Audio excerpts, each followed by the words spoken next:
स्वागत है आपका हमारे चैनल पर। मैं हूं आपके साथ शिप्रा सैनी। गुजरात के उप मुख्यमंत्री नितिन पटेल का धर्मांतरण पर बड़ा बयान सामने आया है। उन्होंने कहा है कि देश में जब तक हिंदू बहुसंख्यक हैं तब तक ही देश में संविधान, धर्मनिरपेक्षता और कानून की बात होगी। धर्मांतरण रैकेट का एजेंडा चलाने वालों को गुजरात के उप मुख्यमंत्री नितिन पटेल ने आईना दिखाया है। देश में लगातार धर्मांतरण रैकेट का पर्दाफाश हो रहा है। उत्तर प्रदेश से लेकर गुजरात तक जबरन धर्म परिवर्तन के मामले सामने आ रहे हैं, जो देश के लिए आज एक बड़ा खतरा बन चुके हैं। और अब गुजरात के उप मुख्यमंत्री नितिन पटेल ने धर्मांतरण पर एक बड़ा बयान दिया है और चिंता जाहिर की है। उन्होंने कहा है कि अगर देश में हिंदुओं की संख्या कम हुई तो ना कोई कोर्ट कचहरी होगी, ना कोई कानून होगा। साथ ही उन्होंने कहा कि देश में संविधान, धर्मनिरपेक्षता और कानून की बात सिर्फ तब तक है जब तक हिंदू बहुसंख्यक हैं। गांधीनगर के भारत माता मंदिर में विश्व हिंदू परिषद द्वारा मूर्ति प्रतिष्ठा महोत्सव पर नितिन पटेल ने यह टिप्पणी की है। उन्होंने कहा है कि हमारे देश में कुछ लोग संविधान, धर्मनिरपेक्षता के बारे में बात करते हैं, लेकिन मैं आपको ये बताता हूं और अगर आप इसे वीडियो को रिकॉर्ड कर सकते हैं तो बेशक करें, मेरे शब्दों को लिखकर रख लें। संविधान, धर्मनिरपेक्षता और कानून आदि की बात करने वाले ऐसा तब तक करेंगे जब तक कि इस देश में हिंदू बहुसंख्यक हैं। जिस दिन हिंदुओं की संख्या घटती है, दूसरों की वृद्धि होती है, उन्होंने कहा कि तब ना धर्मनिरपेक्षता होगी, ना लोकसभा होगी और ना संविधान होगा। सब कुछ हवा में दफना दिया जाएगा, कुछ नहीं रहेगा। तो जाहिर तौर पर हिंदुओं पर चिंता जाहिर की गई है, लेकिन वहीं जो कहीं ना कहीं इस धर्मांतरण की आड़ में अपना एजेंडा चला रहे हैं, उन्हें करारा जवाब अब गुजरात के उप मुख्यमंत्री नितिन पटेल की ओर से दिया गया है। और नितिन पटेल के इस बयान को लेकर लगातार उन पर सवाल भी उठाए जा रहे हैं। उनके इस बयान को विवादित बयान करार दिया जा रहा है। लेकिन आपको यह याद दिला दें कि दरअसल धर्मांतरण के मामले में ही हाल ही में इलाहाबाद हाईकोर्ट के जस्टिस शेखर कुमार यादव ने एक अहम टिप्पणी की थी। उन्होंने धर्म के ठेकेदारों को अपने आप में सुधार लाना चाहिए, ये टिप्पणी उनकी तरफ से की गई थी। और साथ ही यह भी कहा गया था कि बहुसंख्यक समाज के जुड़े नागरिकों के धर्म परिवर्तन से देश कमजोर होता है। हाईकोर्ट ने यह भी कहा है कि इतिहास गवाह है कि जब जब हम बटे हैं, देश पर आक्रमण हुआ है। तो चिंता इलाहाबाद हाईकोर्ट ने भी जाहिर की थी और जो नितिन पटेल ने बयान दिया है, कहीं ना कहीं वैसे ही बिल्कुल टिप्पणी इलाहाबाद हाईकोर्ट की ओर से भी की गई थी। लेकिन इलाहाबाद हाईकोर्ट के इस टिप्पणी पर किसी ने कोई विवाद खड़ा नहीं किया। लेकिन अब चूंकि गुजरात के उप मुख्यमंत्री नितिन पटेल ने यह साफ तौर पर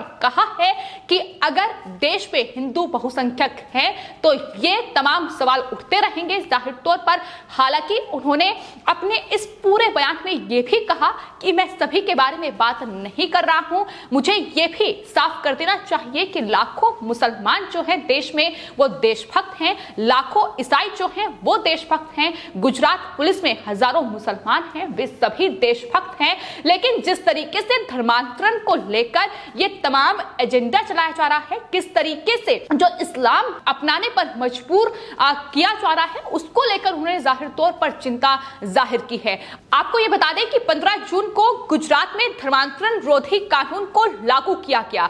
चूंकि लगातार धर्मांतरण के मामले गुजरात में सामने आ रहे थे, जहां जबरन धर्म परिवर्तन कराया जा रहा था और एक एजेंडा पूरी तरीके से चलाया जा रहा था। और इसके तहत, इस कानून के तहत 5 साल की सजा और अधिकतम 5 लाख रुपए के जुर्माने का प्रावधान रखा गया। लेकिन इस कानून के विरोध में जमीयत उलेमा ए हिंद संगठन द्वारा एक रिट याचिका गुजरात हाईकोर्ट में दायर की गई और इस पूरे मामले में 19 अगस्त को इस याचिका पर गुजरात हाईकोर्ट ने फैसला सुनाया। आपको बता दें, जमीयत उलेमा ए हिंद ने यह मांग की थी कि इस कानून पर रोक लगाई जाए, लेकिन गुजरात हाईकोर्ट ने इस कानून से जुड़े अनुच्छेद 3, 4, 4A से 4C, 5, 6 और 6A पर रोक लगा दी। यानी कई धाराओं पर रोक लगा दी गई जिसके तहत कानूनी कार्रवाई होनी थी, जिसको लेकर गुजरात सरकार ने गुजरात हाईकोर्ट में एक याचिका दायर करते हुए यह मांग की कि धर्मांतरण रोधी कानून की जो धाराएं हटाई गई हैं, 5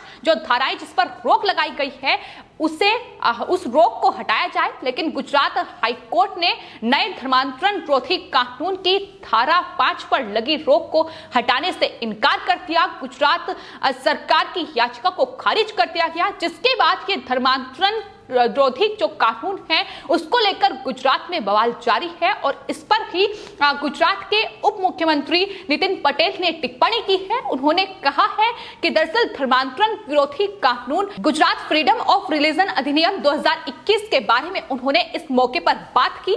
सरकार ने यह कानून विभाग के जरिए जबरन धर्मांतरण रोकने के लिए बनाया था, ये उनकी तरफ से कहा गया। इस कानून के प्रावधानों की संवैधानिकता को चुनौती देने वाली कुछ याचिकाओं के बाद अधिनियम की कुछ धाराओं पर हाईकोर्ट ने रोक लगा दी। लेकिन गुजरात सरकार का कहना है कि अब वो इस पूरे मामले को लेकर सुप्रीम कोर्ट जाएगी। यानी जिस तरीके से गुजरात हाईकोर्ट ने यह फैसला सुनाया है ये ठीक नहीं है। कुछ धाराओं को हटा दिया गया है, जो महत्वपूर्ण धाराएं थी उन्हें ही हटा दिया गया है। तो ये फैसले अब सरकार इस फैसले को लेकर सुप्रीम कोर्ट में जाएगी जाहिर तौर पर। तो इसको लेकर लगातार गुजरात में जो है वो कहीं ना कहीं सियासत भी गरमाई हुई है। और वहीं एक के बाद एक धर्मांतरण के मामले गुजरात से भी सामने आ रहे हैं। आपको बता दें, हाल ही में गुजरात के वडोदरा शहर की पुलिस ने धर्मांतरण रैकेट की जांच के सिलसिले में उत्तर प्रदेश पुलिस द्वारा गिरफ्तार किए गए 2 आरोपी सलाहुद्दीन और उमर गौतम के बारे में एक बड़ा खुलासा किया है। पुलिस ने सलाहुद्दीन और उमर गौतम के खिलाफ आईपीसी की धारा 153A, 465 और 120B के अंतर्गत केस दर्ज किया है।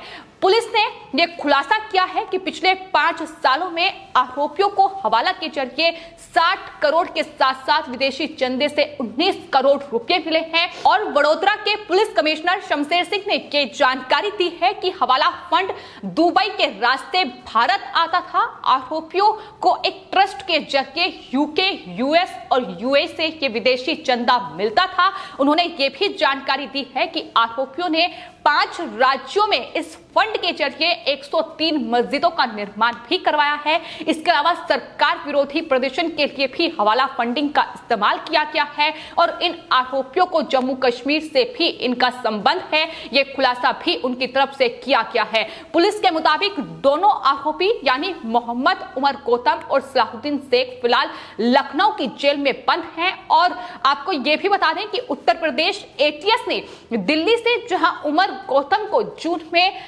गिरफ्तार किया था और आरोप ये थे कि दरअसल लोगों को इस्लाम में परिवर्तित कराया जा रहा है, जबरन परिवर्तन कराया जा रहा है, इसको लेकर उनकी गिरफ्तारी हुई थी। और वहीं जो दूसरे आरोपी हैं सलाहुद्दीन शेख, उन्हें भी यूपी एटीएस ने पिछले महीने वडोदरा के पानी गेट इलाके से गिरफ्तार किया था। और आरोप ये था कि अवैध धर्मांतरण के लिए ये धन मुहैया कराता था। और मामले की जांच फिलहाल आपको बता दें अब वडोदरा पुलिस भी कर रही है, जिसके लिए 5 सदस्य एसआईटी का गठन भी वडोदरा पुलिस की ओर से किया गया है। तो ये बड़ा खुलासा वडोदरा पुलिस ने किया है कि किस तरीके से विदेशों से फंड मिल रहा है और उस फंड का इस्तेमाल देश में इस्लाम में लोगों को परिवर्तित कराया जा रहा है, उन्हें लालच देकर उनका परिवर्तन कराया जा रहा है, जो जाहिर तौर पर देश के लिए और बड़ा खतरा है। न सिर्फ ये गिरोह देश में काम कर रहे हैं जो इस तरीके से जबरन धर्म परिवर्तन करा रहे हैं,